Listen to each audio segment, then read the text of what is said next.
ഇന്നലെയാണ് ദേശീയ ചലച്ചിത്ര പുരസ്കാരങ്ങൾ പ്രഖ്യാപിച്ചത്.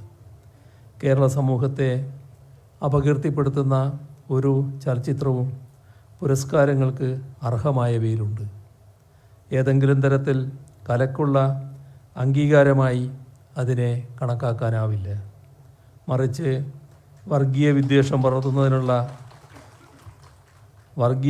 പടർത്തുന്നതിനുള്ള ഉപാധിയായി ചലച്ചിത്രങ്ങളെ ദുരുപയോഗിക്കുന്ന സാംസ്കാരിക ദുഷിപ്പിനുള്ള അംഗീകാരമായി മാത്രമേ അതിനെ കാണാൻ കഴിയൂ.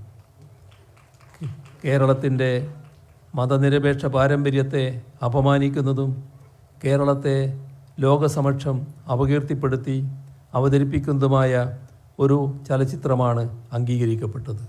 ഇത് തീർത്തും ദൗർഭാഗ്യകരമാണ്. ഇന്ത്യൻ സിനിമയുടെ മഹത്തായ സാംസ്കാരിക പൈതൃകം കൂടിയാണ് ഇതിലൂടെ അപമാനിക്കപ്പെടുന്നത്.